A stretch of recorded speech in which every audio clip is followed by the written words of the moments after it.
Вітаю, друзі. Ну що, тиждень розпочався, новин вже вистачає. Давайте поговоримо про надважливі речі, про те, як виживати буде Україна, куди рухають країну зараз і що у нас попереду. Про все це та інше будемо говорити сьогодні з колишнім міністром інфраструктури України, екс-військовослужбовцем ЗСУ Володимиром Омеляном.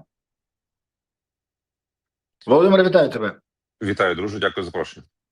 Дякую, що знайшов час.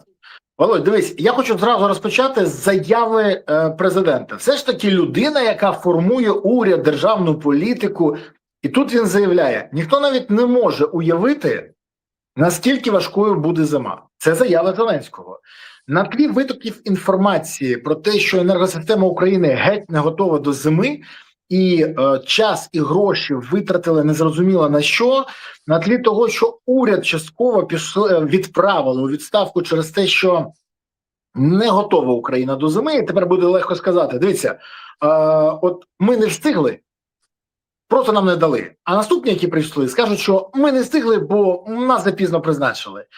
То скажи, будь ласка, чи не дається тобі, що оце це попередження, це спроба зняти з себе відповідальність? Тим більше, що тиждень тому Чмут вже заявив, що українцям потрібно буде виїжджати з міст до сіл або за кордон.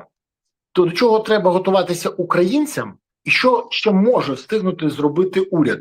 Бо остання новина, яку я дізнався, це нові призначені люди в, скажімо так, в енергоатомі, в Нафтогазі і інше кажуть, що ого, треба з квартир переїжджати негайно за міські будинки, бо там буде власне опалення. Якщо люди, від яких залежить це, так говорять, то до чого дійсно треба готуватися українцям? Дивися, я вважаю, що Володимир Олександрович в класичній манері просто намагається зняти з себе відповідальність. Ну от я ж попереджав, що зима буде жахлива. От вона відбулася, вони не слухали. Полетять якісь там голови. Насправді, і, до речі, може бути ще момент такий, що він знову нагнітає ситуацію перед якимись мирними переговорами, і просто щоб підняти такий психічний чи психологічний градус суспільства до максимуму, то у нас були постійні напади з Білорусі, то в нас були там проблеми з іншими історіями. Тепер, бачите, проблема з енергетикою, яка очевидна, бо створена не лише Путіним, але й його друзями Міндічем, Шурмою і деякими іншими сотоварищами, так, вже відставленими. По тому, якою буде зима, ну, мені теж багато хто з фахівців каже, що вона буде вкрай складна, і такої ще зими не було, але все залежить так само від температурного режиму. Тобто від якогось певного степеня везіння. Та.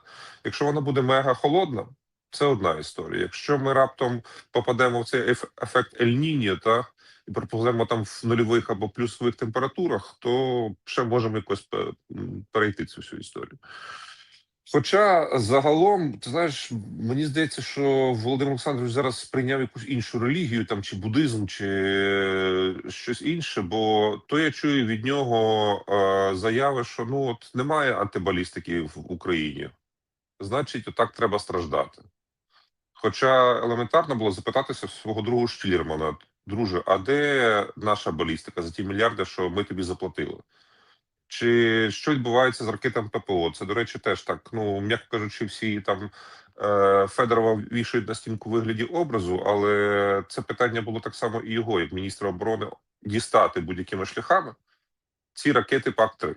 Я не знаю, чи він міг діяти методами Ізраїлю, їхніх воїн другої половини ХХ століття, коли вони викрадали зброю та зі складів. Бо тут точно так би це не вдалося зробити. Але трошки активнішим бути можна було на чергові розборки, хто які документи правильно оформив для того, щоб ці ракети були в Україні. Тому вибач, будь ласка, до речі, ти ж пам'ятаєш, Зеленський сам заявляв, з'ясувалося, що контракти на постачання Петріотів, це його слова були, зірвані українською стороною, тому що не оформлені документи і технічні питання. Це ж не наші партнери винні. ну, Але жодна людина не покарана за це. Жодна людина. Абсолютно. І я вважаю, що покарання було максимально бути жорстким, тому що якщо ми от говоримо цей жахливий інцидент, який трапився, і на полігоні загинули люди, і організатор зараз під вартою в СІЗО, то, вибачте, через головотяпство окремих чиновників Зеленського ми не отримали вчасно ракети і загинули теж люди. наші люди і зруйноване майно. Але тут це все проходить якось так повз, і Зеленський просто констатує: ну, зима буде важка, ракет немає. Ну, така сума, знаєш, це так, вибачте, але от так склалося. Виправити Да, ми не знаємо як, не можемо, тому виправляйте самостійно. Це я зробив все, що зміг. Да. Тож це нагадує, що спасіння потопаючих справа рук самих потопаючих. Але де ж тут ефективність держави? Це перше питання. А друге, ну якщо він замінив уряд, ну той був неефективний, той був слабкий, той був ніякий, але ж цей потужний і незламний. І тут Зеленський виходить і каже: я тут дізнався, що план оцієї потужності і незламності в жахливому стані. Він не виконується. Ну тож, до липня місяця він взагалі не знав про це. Попередній уряд від нього все приховував. Тож знову грав батько нації, і знову історія тільки про одне: рятуйте, як себе можете. Але ж це не державницька позиція. Більше того, дивись, народний депутат України Вадим Івченко підтвердив інформацію, що гроші на зарплати військовослужбовцям є тільки до серпня. Як тут не згадати Кучму з його «це ж все було», це ж все було, це ж в минулому році було, в позаминулому році було, поза. Кожен рік вони планують гроші до 1 вересня. Але заплановані, він каже, гроші до кінця року, які б йшли на зарплати військовим, витрачені паном Федоровим на закупівлю дронів. При тому якось дивно виходить, що дрони одної компанії. Ну, це окрема історія, ми про це поговоримо. Але скажи мені, будь ласка, ця історія помітно руйнує легенду про ефективність міністра оборони Федорова. То, по-перше, за рахунок чого буде компенсована ця діра в бюджеті? І чому кожен рік ми бачимо, що у серпні закінчуються гроші саме на зарплати військовим, але чомусь дивно є гроші на кешбеки, єбачки, 1000 весни, підняття зарплат силовикам. Скажи мені, будь ласка, це питання в пріоритеті чи просто от так складаються зірки і от такі у нас постійно уряди? Це дійсно традиційна історія кожного року. І я думаю, що це один із таких методів легкого шантажу Заходу, що бачите, в нас критична ситуація, давайте терміново кошти. Це поки що працює цей механізм, ну, умовно чітко, і гроші знаходяться. Плюс ми розуміємо, що фінансова підтримка Заходу в цьому році, слава Богу, визначена, що дає Володимиру Олександровичу знову можливість продовжити своє політичне життя в спокійному режимі, там призначаючи, звільняючи, кого він вважає за потрібне. Але єдина різниця цього року і оцих хронічних дефіцитів українського бюджету – це зміна уряду, насамперед прем'єр-міністр.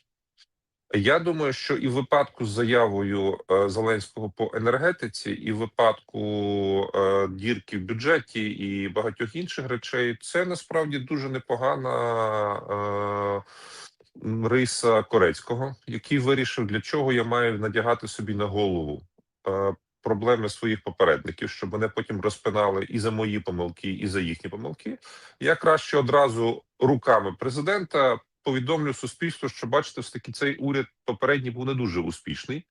І зараз, якщо ми пройдемо зиму або знайдемо гроші, то це вже моя заслуга як нового прем'єр-міністра. Це красива історія. Тут Сергію треба віддати належне, він вміло це зробив. І ми ж розуміємо, що якщо б попередній уряд залишився, ми б далі отримували красиві слайди, що все добре, все гарно розвивається. А от ті проблеми, які ми зараз маємо, вони зараз будуть швидко вирішені. Це вони мають дуже локальний характер. Будемо бачити, як буде розвиватися ситуація далі, але мені здається, що дійсно в нас пріоритетами в державі є маса викликів. Бо Зеленський живе утриманням влади. Його оцих коло цих 5-6, яких насправді на порядок більше, вони займаються єдиним це грабунком держави. І всіх їх об'єднує мета вижити в цій ситуації. Чим довше вони живуть, тим довше грабують. Кожен день плюс. От і все. Воно інколи співпадає з порядком денним нації, що країна має продовжити свою боротьбу і вижити як держава, а інколи не співпадає. Як ми бачимо в випадку з Міндічем, як ми бачимо в випадку з Штілерманом і багатьма іншими. До речі, Штілерман обіцяв вже найближчим часом, що він продемонструє і антибалістику, і ППО України дешеве, дуже дешеве, яке взагалі там супер буде, і багато чого іншого. Гучні заяви, навіть пропозиції по зміни Конституції. Ну тож, заявами тут вони все добре роблять. Наповнення інформаційного простору заявами відбувається навіть з випередженням планів. Але ж це не може допомогти Україні. Ба більше того, всі пам'ятають, що коли повинні були дати гроші на дрони, наші партнери, і ти пам'ятаєш це теж, я думаю, всі це пам'ятають, ці гроші вчасно нам не дали. Пообіцяли, що вони зайдуть в липні. Липень закінчується. Чи отримаємо ми ці гроші? Тому що тоді саме недовіра до того, що відбувається, скажімо так, відтермінувала це надходження. І поки не зрозуміло, чи отримає ці гроші Україна. Скажи мені, будь ласка, а чи стало щось цим більш-менш ясно? Бо я бачу найцікавіший момент. Наші європейські партнери, ну якби не дуже активні в питанні захисту Фьодорова. Вони ставлять запитання, але це кардинально відрізняється від того, що було в минулому році, коли були протести, і вони ставили не в запитання, а жорсткі умови по поверненню незалежності НАБУ і САП. По Фьодорову чомусь нічого не ставлять. То що у нас з грошима і чому така позиція партнерів? Як ти думаєш? Дивіться, по грошах, я думаю, що в цьому році ми отримуємо достатнє фінансування і достатню фінансову підтримку від наших партнерів. Ці гроші вже були озвучені. Вони можуть не в повному обсязі дійти, а трошки пізніше, але вони будуть. От проблематика наступного року мене набагато більше турбує. Тому вони Бо теж заплановані. Ті ж гроші теж заплановані. Ну, дивися, вони то заплановані, але Європа йде в супервибори, так? Тобто багато ключових держав Європейського Союзу проходитиме через цей політичний цикл. Ми вже почули заяви Італії, що, вибачте, війна, ну так, ми нею переймаємося, далі підтримуємо, навіть готові взяти Федорова до себе в якості радника.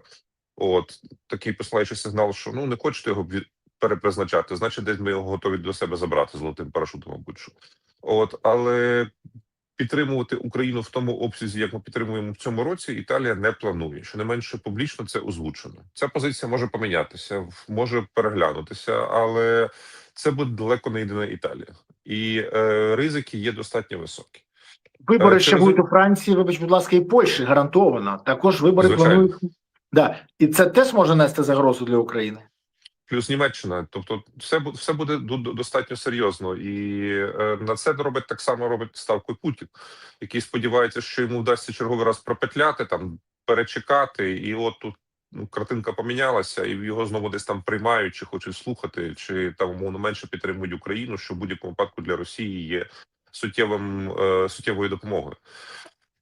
Чи вдасться, скажімо так, протягнути без західних грошей? Однозначно ні. Бо війна – це гроші, насамперед. Окрім бойового духу, окрім вміння битися, але без грошей ти довго героєм живим бути не зможеш. В випадку Федорова, ну, це було очевидно, що цієї хвилі підтримки, як мала антикорупційна інфраструктура з Заходу, він не отримає. Бо на Заході все-таки поважають інституції, навіть якщо вони відсутні, чи інструменти управління державою, чи механізм управління державою, навіть якщо його немає або він зруйнований Зеленським. Вони розуміють, що це виключно прерогатива президента. Так, це може бути дивне рішення для багатьох, чи для них, чи для когось з них. Але тим не менше він вирішив в рамках своєї компетенції змінити міністра оборони. Він вважає його неефективним. Чи як він сьогодні заявив, здається, що я не маю розбиратися, хто правіший чи лівіший, та мені треба діяти далі. Ну, цю ж риторику ми чули від нього неодноразово, коли його запитувалося, чому такий бардак в країні. Він розповідав, що займається глобальними завданнями. По Федорову я ніколи не був його там таким різким антагоністом, скажу відверто, і я завжди вважав його кращим серед гірших, одним з кращих серед зеленої команди. Але коли я чую риторику, що це найкращий міністр оборони в історії України, що без нього все завалиться, ну мені це смішно слухати. Бо це йде від тих самих людей, які нам розповідали, що без антикорупційної інфраструктури держава існувати не зможе. От антикорупційні інфраструктури ми святкуємо вже там 11 чи 12 рік. Результати, ну, більш ніж плачевні, я би сказав. Окрім гучних викриттів, всі фігуранти або в бігах, або в підозрах, з якими вони вийшли з СІЗО, абсолютно спокійно продовжують ту саму діяльність, якою вони займалися. І ми маємо тільки час на відзначення подій, там річницю відстоювання незалежності НАБУ і САП, там ще якихось красивих фуршетів. Потім ті самі люди нам розповідали, що у 2019 році, що Володимир Олександрович – це надія на зміни, давайте міняємо нове на старе, все буде фантастично, прекрасно, без нього ніяк. Потім виявилися знову якісь проблеми. Ті самі люди нам розказували, що Умєров – це найкращий міністр оборони, без якого ну просто нічого не буде, це надія на зміни, це реальні реформи. Вибач, всралися з Умєровим так само. Тепер вони займаються пропагуванням Федорова. Ну, по-перше, я би був категоричним противником того, що люди без фаху, які вже оголосили себе фахівцями з антикорупційної реформи, ну так доведіть цю справу до кінця. Чому цей механізм не працює в тому вигляді, як би мав працювати? Що дійсно чиновники категорії А, які займаються корупцією, сидять в тюрмах. По-друге, якщо ви стали вже фахівцями в Міністерстві оборони, ну, вибачте, в чому я маю величезні сумніви? Ну, може, все-таки будемо скромніше якось працювати, там в рамках окремих проєктів показати свою результативність. Не тільки про F-16 розповідати, які ви провели в країну, але й загалом показати, от у нас була реформа, ми хотіли це зробити, у нас це не вийшло тому що. Ми ж, до речі, тому що від Федорова так і не почули. На свою прес-конференцію, яку він вийшов, він просто розповів, що я слуга президента. 7 років надійний його там помічник. Без жодного навіть натяку, що позиція ця помінялася. І я просто хочу бути міністром оборони. Ну давайте завтра тетя Валя вийде, скаже, що я хочу бути головнокомандувачем Збройних сил України. Тому що в мене чоловік військовий, я прекрасно розуміюся в військовій тематиці, і вже 6 місяців вийшла, як вийшла за нього заміж. Я вважаю, що в мене є необхідна компетенція для головкому. Отак ми дійдемо до абсурду. Ну, і останній момент, при всій повазі. Але якщо ти хочеш бути антикорупціонером, треба ним стати спершу. А коли є дуже багато запитань, чим ти насправді займався, ну, я би так гучно на себе антикорупційний прапор натягнув. Бо може виявитися, що ноги голі. Ти знаєш, я з тобою погоджуюсь, але дещо додам. Мені здається, що наші громадські активісти, які то призначають когось своїм улюбленцем, то його, кажуть, скидають з цього постаменту, тому що не виправдав їх сподівання, але от їх позиція залежить від принципу, це покидьок, так, він покидьок, але він наш покидьок. Я тобі приклад можу привести. Коли я казав, що пан Жумаділов з ООЗу має проблеми, і тоді я пам'ятаю, як Ніколов на мене накинувся, просто накинувся, я почав, та як? Я говорю, почекай, у мене вже з Жумаділовим от є дискусія, і я якраз публічно це пояснюю. А зараз вони всі його звинувачують. Але тоді, як вони рвали? Коли я казав, що з Умєровим не все добре, мені казали, як ти можеш? Це найкращий технократ. Я говорю, почекайте, технократ – це Загороднюк. Андрій Загороднюк, який прийшов і почав системно це змінювати. Більше того, в нього була концепція, стратегія. Я пам'ятаю, як він почав працювати з британцями, система захисту на морі. А в відповідь я почув, ні, кращий зараз Федоров. Я кажу, почекайте, але ж з Федоровим є питання. Наприклад, він порушив Конституцію і підписав санкції по мені, як по громадянину України. Це ж порушення закону, порушення. Він каже, що він служив президенту, не народу України, не державі, президенту. Це слуга президента. Чи у вас так, як тільки він атакує президента, він зразу добрий. А якщо він завтра обійметься з президентом, о ні, відійшли в бік. І останнє, коли я довів, що пан Семен Кривонос, очільник НАБУ, мав карну справу про те, що він скуповував голоси для Батьківщини на виборах і для того, щоб не сісти, фальсифікував собі 3-ю дитину, а потім викинув її, коли це вже було не потрібно. І я звернувся до цих антикорупціонерів, дивіться, ну що ви скажете? Ну, ти знаєш, це не те, це інше, я розумію. А ще коли по Баканову Ваганян почав розповідати, то переважна кількість антикорупціонерів вирішила це не чіпати, бо дуже небезпечна історія. І от тут бачу, тут не бачу, призводить до того, що ми сидимо в лайні і не можемо зрозуміти, а як ми туди потрапили? І от це історія, яка, знаєш, мене бентежить. Бо люди, які маркують, це корупціонер поганий, а це наш, ми його не чіпаємо, це одна історія. А люди, які ще й кажуть, що ми на це не будемо реагувати, тому що це не наш кейс, не тому що це якось потрібно робити, це не наш кейс. От так.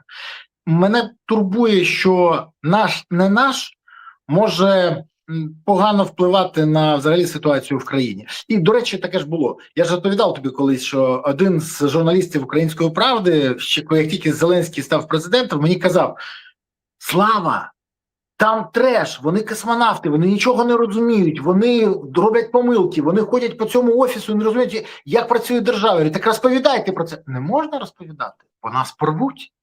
Оця фраза «бо нас порвуть» сьогодні ми саме тому в цій точці. Друже, ти знаєш, насправді є ще проблема в тому, що ми часто голоси нації плутаємо з криками нації. Голос, він переважно завжди тихий, і ти якраз маєш шанс його почути, щоб подумати, в яких координатах ти знаходишся, що треба робити далі. Коли тобі ефір весь час забувають криками, і це ж не єдиний випадок з Федоровим. Ну, я пам'ятаю одного міністра інфраструктури, якого спершу теж оця вузька когорта розпинала за там дорожнє будівництво чи велике будівництво. Розповідала, що він там належить до корупціонерів, або він там щонайменше знає про це, але нічого не реагує, а потім оголосили його великим реформатором. А потім успішно забули, витерли об нього ноги. І це все нормально в рамках однієї активної групи. Я вважаю, що вони мають право на існування. Бо в них бувають часто і хороші ідеї, хороші пропозиції, чи хороші акценти. Але вони точно не можуть формувати політику України. Визначати, хто має бути в якій команді, за які чесноти. Бо вони помилялися вже стільки разів, що ціна цієї помилки може бути Україна. Бо помилка 2019 року, в тому числі, адвокатована, зрежисорована і ними. За це вони жодного разу так і не вибачилися. До речі, так. До речі, так. Друзі, ви дивитесь цей ефір. Я забув звернутися до вас, але, скажімо так, захопився дискусією з Володимиром. Але повертаючись до вас, друзі, ви дивитесь цей ефір. Не забувайте, будь ласка, підписуватись, ставити вподобайки, поширювати відео і коментувати. Напишіть, що ви думаєте з цього приводу. А ще напишіть, будь ласка, чи не здається вам дуже дивним, що ліплять ікону з людини, яка нормально вважає 7 років служити президенту і порушувати Конституцію. Це знову, він покидьок, але він наш покидьок. І це працює. Напишіть в коментарях, а ще пишіть, звідки ви дивитесь цей ефір, куди закинула вас доля, де ви чекаєте або наближаєте перемогу. Звідки ви зараз спостерігаєте за нашою дискусією? Місто, селище, країна, регіон, район, область. Пишіть, це важливо. І я дякую вам за те, що ви активні і не пасивні. До речі, Володимире, але ж протести не стихають. Так, кількість протестувальників помітно зменшилась. І більше того, ми бачимо, що Зеленський припинив на них реагувати. Я говорив з одною людиною, і він каже мені: ти знаєш, ми не можемо просто сказати, всі вільні, всі дякую, всі свободні, але який вихід? Зеленський не буде повертати Федорова, всі це розуміють. А більше того, Федоров показує себе капризулею. Я от там стільки років був в Мінцифрі, але повертатися туди не хочу. А от піврочку побувши в Мінобороні і побачивши, які гроші будуть виділятися, хочу повернутися туди. І одночасно з цим з'являється історія про пана Конотопського. До речі, от я побачив, як тільки звертають увагу на Конотопського, зразу же миттєво окрема група людей каже: так, це його хочуть бити Федорова через Конотопського. Якщо вони не пов'язані, як його можна бити? Я взагалі не розумію цього. А якщо пов'язані, то хай пояснюють як. Це теж дуже цікавий кейс. То в мене запитання, які перспективи цього протесту, як з нього виходити, тому що дуже дивна ситуація. Може стояти і далі. До речі, незабаром осінь, зима, але ж ми всі розуміємо, протести стихають. то як виходити красиво? Чи є якісь думки? Чи це проблема тих, хто тими зараз займається? Дивися, для президента стратегія очевидна. Вона проглядалася фактично з третього дня. Максимально затягувати питання в його традиційній легкій манері, з сподіванням на те, що воно саме якось розсмокчиться, розв'яжеться, розплутається. Ця стратегія наразі виглядає як працююча, так? Я думаю, що він навіть, можливо, не буде нікого вносити, попри всі заклики опозиції парламентської, що так не гоже чинити в час війни, і міністр має бути повноцінний. Якщо він відчуватиме, що там немає підтримки в залі, чи внутрішньополітично ця ситуація поки що викликає якийсь супротив, тобто Хмара буде якийсь певний час в ранзі ВО.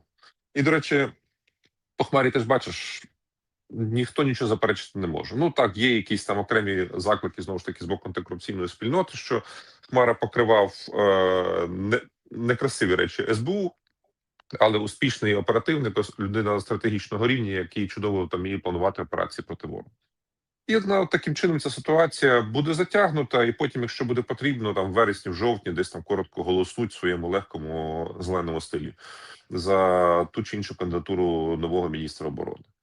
В випадку вулиці з цієї ситуації можна вийти насправді з перемогою, тому що звільнення Сирського, призначення Драпатого, як би не було, я вважаю, що без вулиці би навряд чи відбулося. Так, погоджують. І це насправді для великої частини суспільства, яке до кінця не розуміє, що таке Міністерство оборони, але чітко знає, коли їхній родич, сусід, друг гине на фронті через недолугу командування, не тільки через ворога, але й через те, що організація була не найкращим чином зроблена. Я думаю, це буде підтримано, і воно вже підтримано. Ми бачимо хвилю таку хорошу, позитивну щодо призначення Драпатого. Тобто це є перемога. Чи варто стояти за Федорова? Ну, я не знаю. Це кожен має вирішувати сам. Я би не пішов. Я написав чітко публічно, що я готовий організувати за нього мітинг в Лондоні тільки в одному випадку. Якщо він щиро скаже, що відбувалося з державою останні 7 років. Назве всіх фігурантів і розроблювачів цих топових корупційних схем. Він, як цифровий міністр і міністр оборони, точно знає 90% підноготної в Україні. Хто кому Рабинович. Але цього ключового ми від нього так і не почули. Як і, до речі, він не вийшов до людей. Це теж питання, чому так сталося. Ті люди, які його підтримали на площі перед Франка, так жодного разу свого лідера не бачив. Ну, це вибір. До речі, перед посольством в Лондоні вже був мітинг, дуже багатолюдний, 5 людей, 3 чоловіка мобілізаційного віку і 2 дівчини. Це «Вірніть Федорова» – це був їх єдине гасло. До речі, як каже Татаров, це був не я. Тобто це був не я. Але, знаєш, жодного гасла про те, хто такий Вова, для якого будують дім в династії, жодного гасла підняття зарплат військовим, жодного гасла іншого. І, до речі, знаєш, це дуже цікаво, скажімо так, намагалися, як завжди, і вийшло так само. Але дивись, при всьому цьому у нас президент вже зробив ще декілька заяв. Наприклад, остання заява: ми не маємо права допустити війни від відкриття ще одного фронту з Іраном. В мене запитання. У нас, дивись, ми можемо себе реготати, але ж це заява його. Це ж не моя заява. Я, коли прочитав, я подумав, ну, знаєш, буває інколи там хтось намагається щось передрукувати і десь помилка. Я поліз інші медіа дивитися. Ні, це його пряма мова. Але потім, взагалі, вже Іран воює з Північною Кореєю проти України. Ну, я розумію, про що він каже. Шахеди від Ірану, снаряди від Північної Кореї, самі корейці від пухляша Кім Чен Іна. Але оця заява: ми не маємо права. Мені нагадує це спробу, пам'ятаєш, залякати людей, щоб відволікти увагу від кейса Єрмак, династія, корупція. Тоді всім казали: з Білорусі починається загроза. От буде нас. Істерія дійшла до такого рівня, що серйозні люди, які, ну, наприклад, є експертом по Білорусі, той же самий Євген Магда, який виходив і казав: зрозумійте, Там нема ані військ, ані досвіду, ані потенціалу. Бажання нема, головне. В них головний принцип у білорусів, аби не було війни. Почав отримувати звинувачення в заангажованості. Як так можна? Президент каже. У нас, ми бачимо, Білорусь 2.0, тепер нас лякають новим фронтом з Ірану. Чи ти вважаєш, що це реальна загроза? І українцям треба готуватися до десантування хвіру? Ну, дивися, коли президент чітко заявив, що він не вживав кокаїн з Макроном, він же ж не сказав взагалі. Він сказав, що з Макроном точно цього не було.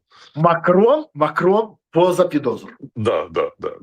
От, тому, можливо, був дійсно якийсь сильний вплив на нього, коли він вирішив вийти з цією заявою. Можливо, він вже перейшов якийсь міжгалактичний простір і готовий потім уникати війни з Венерою чи з Марсом.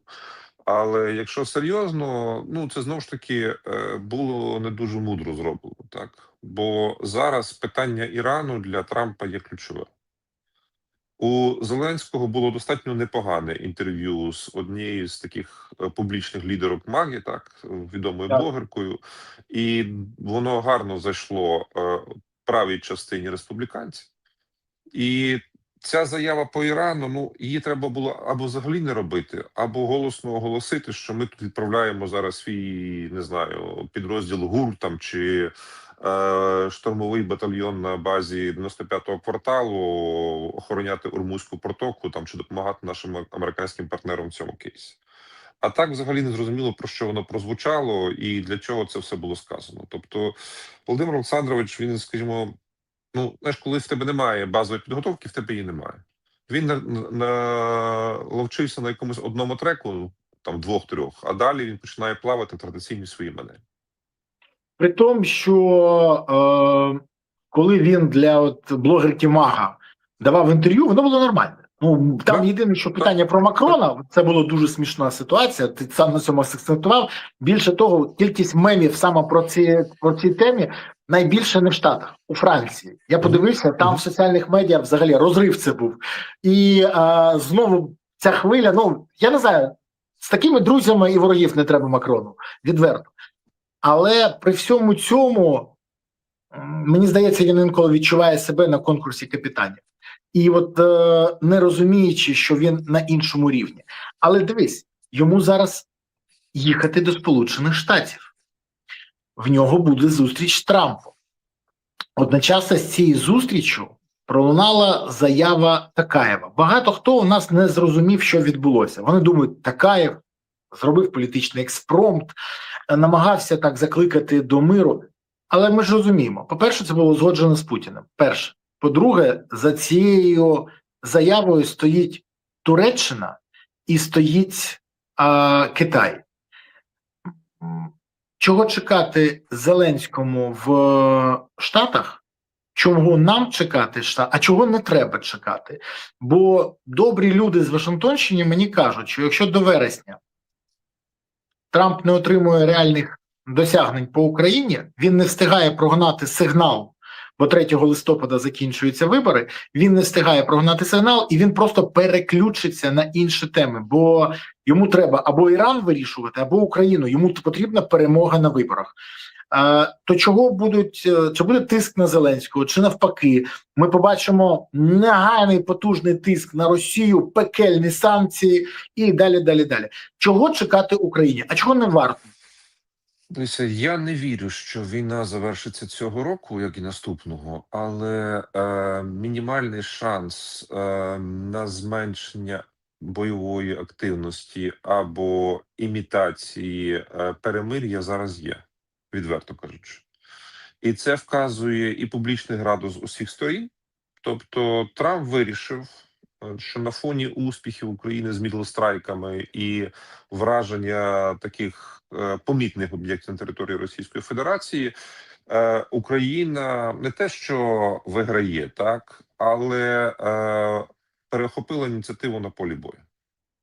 Бо просування російське на фронті, воно хоча і зберігається, але воно достатньо невелике, щоб бути оголошеним. Тим більше про Костянтинівку ми вирішили всі дружно мовчати, як з іншого, так і з цього боку.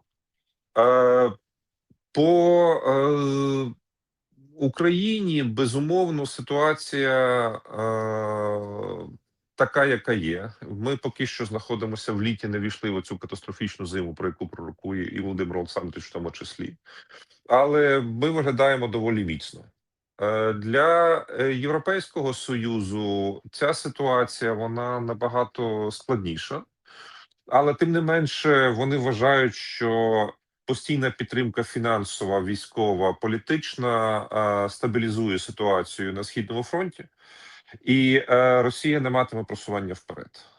Для росіян дійсно ситуація зараз мега складна. І на це вказує власне підвищений градус з боку офіційних речників Російської Федерації, які кажуть, що ми збільшуємо свої вимоги. Кожного разу, коли росіяни піднімають ставки, це вказує на те, що вони готові торгуватися на попередніх позиціях або взагалі йти на компроміси по них. Для Трампа, очевидно, питання номер один – це вибори. Тому цей шанс про щось домовитися в липні-серпні, він ймовірний. Саме тому, як кажуть, американці відкликали свої попередження про масований ракетний удар з боку Російської Федерації, бо Росія хоче дати пас Трампу, спробувати показати, що, от бачите, ну давайте якось спробуємо домовлятися чи імітувати цю домовленість. Трамп, безумовно, потребує часу, щоб у випадку миру донести це до свого виборця і отримати якийсь електоральний результат на виборах. Але тут треба не перебільшувати так само українське питання. Ми не є серед топ-3 питань, які хвилюють американського виборця. Серед топ-10 орієнтовно є. Ну і, до речі, знаковою теж позиція Ілона Маска, який в своїй відвертій манері, абсолютно не політичний, чітко заявив, Росії треба щось віддати, щоб вона заспокоїлася, припинити цю всю історію. Тобто я вважаю, що він теж зараз ретранслює оцей російський меседж через себе, бо він, на жаль, багато в чому має канали спілкування з російською стороною. По Китаю і заяви Казахстана, так, безумовно, я вважаю, що казахський президент без узгодження насамперед з Китаєм і також з Туреччиною з цією заявою не вийшов. Без того, щоб Путін цього не знав, він без цієї заявою теж не вийшов. Бо Казахстан, будучи сильною і серйозною державою, тим не менше він критично залежний від двох своїх сусідів – від Росії і від Китаю. Ми пам'ятаємо, як свого часу Росія шантажувала Казахстан перекриттям казахської нафти і багатьма іншими речами. Ця ситуація нікуди не поділася. При тому всьому, що Китай набирає обертів і стає все більшим політичним партнером Казахстану. При всьому цьому, у України є одна проблема, яку треба вирішувати зараз. Не через півроку, не через місяць, а зараз. У нас знищують остаточно зерновий коридор. І ти, як міністр інфраструктури, якраз дуже добре розуміти, маєш розуміти, що нас чекає. Більше того, вчора в Одесі на рейді затонуло судно, загинули люди. Росіяни системно нищать можливість вивозу зерна з України. З Польщею у нас, така історія, давай відверто. Тому як користуватися цим коридором неможливо. І одночасно цього через удари по кораблях, які вивозили українське зерно, Росія отримала 3 дипломатичних демарші. Спочатку Індія висловила занепокоєння через російський удар крилатими ракетами по своєму суховантажу, який виходив з порту Одеса, і там загинули громадяни Індії. Далі Азербайджан вручив Росії ноту протесту через обстріл автозаправної станції Сакар на півдні. І тепер Ботсвана, яка є партнером Росії, вручає так само офіційну заяву про те, що вони, тривожна кількість випадків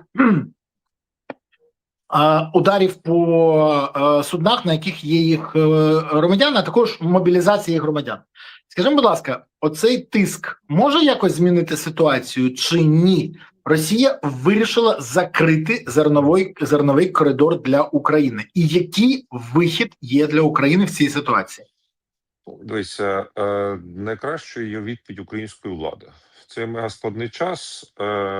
Призначити міністра, який взагалі ні в чому не розбирається. Ну, він далеко від свого попередника не втік, але міністр інфраструктури у нас, ну, відверто кажучи, дуже слабка зараз фігура. І плюс ще оголосити про те, що ми в черговий раз розділяємо це міністерство на два різних. Ну, тобто, щоб чиновники були зайняті просто своєю роботою і не відволікалися на інфраструктурні виклики, які у них зараз є, і є в країні. По судні на рейді його насправді підбили десь більш ніж тиждень тому назад. Воно, на жаль, так потихеньку тонуло і втонуло. По ударам Росії по транспортним суднам, я не думаю, що росіяни ставлять перед собою мету знищити всі судна, бо вони фізично не будуть мати такої можливості це зробити. Але створити загрозу, при якій жодні судна не будуть заходити на рейд Великої Одеси, це їхня мета. І ми бачимо, що великі компанії, такі як Маерськ, як багато там інших, вони сказали, що хлопці, сорі, ми не можемо ризикувати, ризики надто високі. Хоч вони і до того були достатньо високі. Тому в цій ситуації нам треба продовжити свою роботу. Більше того, я вважаю, що удари Мадяра були доволі успішними. І треба спостерігати, що в нього були сили і засоби для цього, щоб продовжувати і збільшувати цю амплітуду. По-друге, ми повинні розуміти, що росіяни, якщо вважатимуть за доцільне, не зупиняться і перед ударами по елеваторах українських. Вони зараз Ти вважаєш, що вони будуть бити зараз по елеваторах? Ну, ти розумієш, насправді картина палаючого зерна в той час, коли може бути дефіцит продовольства і з України, і з Росії для світу, це буде жахливою антиросійською картинкою. Так. З іншого боку, ну, ти знаєш, вони абсолютно не зупинялися з такими жахливими картинками і в Бучі, і в Маріуполі, і в багатьох інших об'єктах. Тому ми повинні розуміти, що Росія зараз чітко ставить акцент на винищення української логістики і інфраструктури. Сьогодні це АЗС, це все, що пов'язано з ТЕКом, це чергові енергооб'єкти, плюс нафтовидобувна галузь, але елеватори можуть бути цілком наступними. І треба це мати на увазі, вже зараз займатися мобільним ППО на громадському рівні, на цивільному рівні. Ми бачимо, що, на жаль, держава не з усім справляється. Далі, що я би порадив чинному міністру інфраструктури, це зараз розвивати максимально Дунайський вузол, тобто логістика через Дунай можна зарятувати. В черговий раз наші порти на Дунаї, якщо вони будуть надійно захищені, і захід суден буде або через Констанцу, або вздовж Румунського берега, як це працювало було у 2022 році, це якийсь певний шанс. По сухопутній логістиці, справді залізничній, великий привіт Зеленському. Війна 4-й рік. Я кожного божого місця нагадую, будуйте Євроколію. Коштів було більш ніж достатньо в перші роки війни, щоб переконати Європейський Союз виділити на це мільярд, другий, третій. І ми вже б могли мати Євроколію не те, що до Львова, але й до Києва, і до Одеси. По якій безперешкодно, швидко доставлялися всі вантажі, які нам необхідні. Цього так і не зроблено. У нас далі історія, що є сухі порти десь на західному кордоні, які можуть бути теж об'єктом російської атаки. І всі розводять руками. А що ж тепер робити? Ну, отак. Ну, скажімо так, не дуже оптимістичний сценарій. До цього треба ще додати нашу улюблену корупцію, яка буде стояти на всьому. І тоді перспективи стають дуже сумні. Друзі, я дякую вам, що ви дивитесь наш ефір. Я дякую вам, що ви спостерігаєте за нашою дискусією, ставите вподобайки, поширюєте, коментуєте. Це дуже важливо. Порадьте канал також своїм друзям, знайомим, сусідам, колегам, партнерам, всім, кому вважаєте потрібним. Бо канал – це можливість вам донести інформацію до всіх інших. Ну, щоб не робити таких помилок, які були зроблені у 2019 році, коли в парламенті ми побачили від гвалтівників до корупціонерів, від зрадників до брехунів, ну, в общем, і інших слуг народу. Тому пишіть, будь ласка, про це, коментуйте, радьте і будьте активними. До речі, напишіть в коментарях, звідки ви дивитесь цей ефір, куди закинула вас доля, де ви чекаєте або наближаєте перемогу. Місто, селище, країну, регіон, район, область, пишіть, це все важливо. Володимире, дивись, Але тобі не здається, що у нас проблеми взагалі зі всіма нашими сусідами? Ну ти ж бачиш, що зараз в Польщі антиукраїнська істерія просто доходить до якогось неймовірного рівня. Знову інформація, що десь побили пару українців, які говорили по-польськи якось з акцентом. Це не сподобалось поляку, він побив і дівчину, і хлопця. Знову напади на дітей. Україна може зробити щось більше, щоб погасити цю істерію, чи це вже все? Польща зайшла в передвиборчий процес, і для того, щоб праві перемогли, вони зараз будуть просто направо і наліво розгойдувати цей човен. Відносини між всіма сусідами переважно є складними. І коли ти подивишся на спілкування Угорщини з Румунією на побутовому чи на офіційному рівні, там теж буває навіть гірше, ніж у нас з деякими іншими державами. Польська проблематика, вона для нас серйозна, бо це наш перший великий сусід на Заході. Слава Богу, що не на Західному фронті, а навпаки в тилу. І великий транзитний хаб. І нам все-таки треба повертати поляків до концепції, що найсильнішими ми були завжди, коли ми були разом і рівноправними учасниками якихось великих об'єднань. Тоді розвивалася і Польща, і Україна. В нинішньому контексті треба спостерігати, що відбуватиметься на польському правому фронті. Бо нещодавний розкол в партії ПіС, коли Качинський залишився без Моровецького, колишнього прем'єр-міністра, він може суттєво поміняти ситуацію. Велике питання, яку лінію обере Моровецький, якщо він залишиться і буде робити свою партію, але все на це вказує. Чи це буде партія підтримки України? А як би не було, за часів його прем'єрства Україна отримала в рази більшу підтримку, ніж за часів прем'єрства Туска. Чи це буде навпаки радикалізації партії, щоб відгризти оці шматки в ультраправої частини суспільства? Ми цього не знаємо, але дуже важливо працювати з Моровецьким прямо зараз, нагадуючи йому, що він може стати одним із символів сильної Польщі. Сильної не в переслідуванні меншин, а, до речі, згадаючи польську історію, там не тільки в українців були проблеми, але і євреїв, багатьох інших. А створюючи сильну країну на базі сильної інфраструктури, сильного війська, сильної економіки.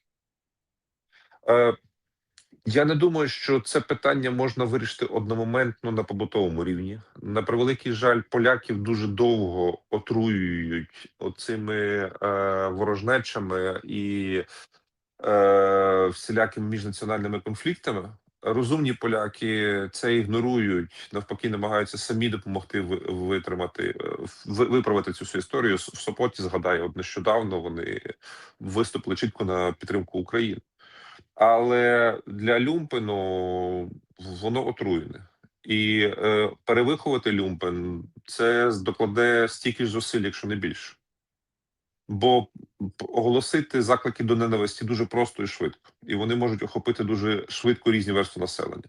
Так. А от повернути суспільству нормальний стан, коли вони виходять з прагматики, коли вони виходять з конструктиву і з майбутнього, це набагато довший процес. Але це ж завдання для української дипломатії. Це завдання для української дипломатії, це завдання для української влади, це завдання для української опозиції, яку тупо просто не пускають в Польщу. Та? Чи такої опозиції, як ми з тобою, та, що виїхали, повернутися назад не можемо. Та? Тобто тут, бач, Україна зараз поділилась на тих, хто виїхати не може і хто повернутися назад не може. Тому це робота для всього суспільства, але коли влада робить інші акценти і інший пріоритет, в Туска немає любові до Зеленського взагалі жодної. Це очевидно і зрозуміло. Але Туск, він насправді людина, яка розуміє важливість України для Польщі. В Зеленського до Туска велика ненависть. В чому це було так сформовано? Мені сказати важко, але можливо це просто засліплене своєю величчю, що він там лідер світу, а тут якийсь прем'єр-міністр Польщі. Ну, що я тобі можу сказати? Дуже важко сподіватися на дипломатичні прориви, коли у нас, наприклад, на Кіпрі новим консулом України призначають доньку адвоката Андрія Єрмака. От Щоб ти так розумів.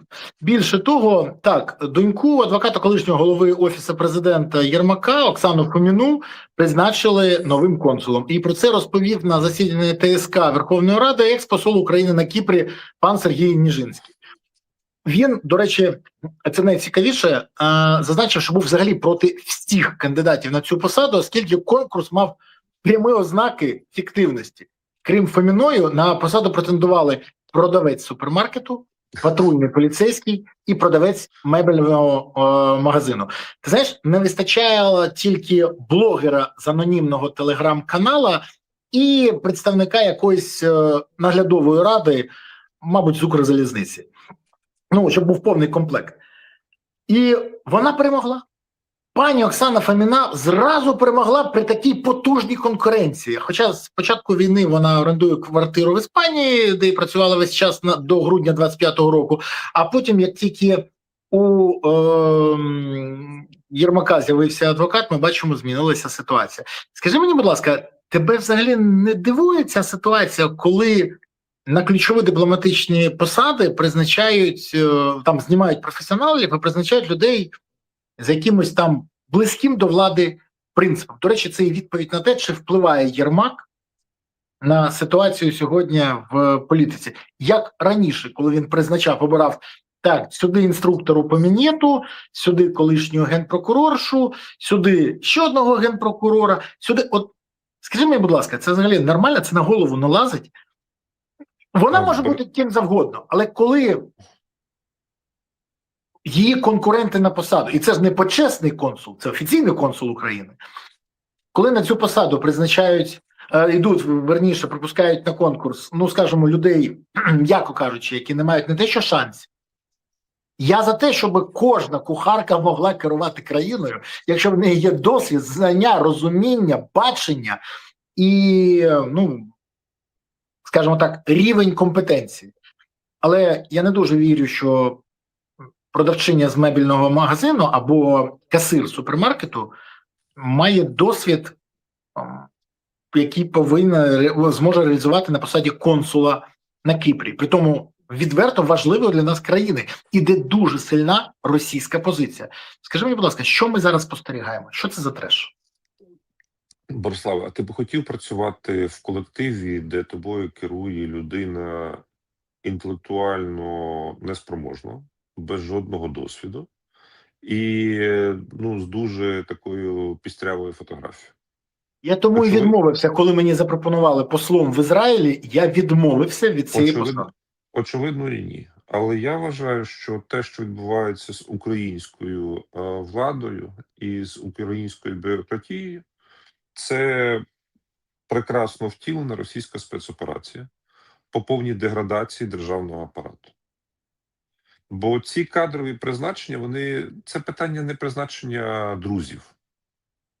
Це питання призначення неготових, невідповідних людей на високі посади і сигнал всьому апарату. Розумні тут не потрібні. Відповідно, відбувається повний розвал державної машини, а те, що там якусь там чи мін'єтчицю, там, чи якусь там адвокатку десь там призначили, воно, ну, в прізвищі не має жодної ролі. Я тут завжди згадую Кулебу, який зараз там став відомим блогером та своєю дружиною. Як він багато розповідав про ці конкурси, як він там буде прозоро відбирати. Ну, Дім, і що? Ти не хочеш, якщо Міша мовчить, може ти хоч пару слів скажеш, що було насправді? Не те, що ви там просто з Єрмаком зустрічалися, а що було насправді. Суспільство би дуже хотіло почути. І це, на жаль, величезна проблема для української держави. Тому я вважаю, що це чітка російська спецоперація. Тим більше, вчора десь там була там чергова переписка Єрмака, здається, в публічному просторі викладено з Веронікою Феншуй. Вибач, це не переписка вищого українського чиновника з гадалкою чи астрологині. Це чіткі інструкції від російської верхівки. Що робити в цій ситуації, коли їхній фаворит втратив частину впливу?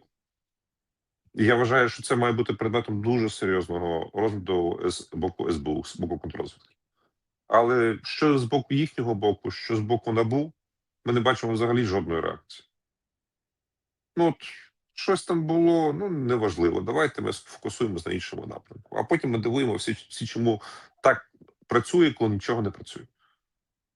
Ну, дивись, Вероніка Феншуй – це доволі потужний інструмент по впливу на керівництво країни. Я не жартую. Чому? Ну, Тому що я ж тобі казав, що мені підтвердили, що дату і накладання, запровадження санкцій проти мене узгоджували з нею. Я коли сказав, та ну це жарт.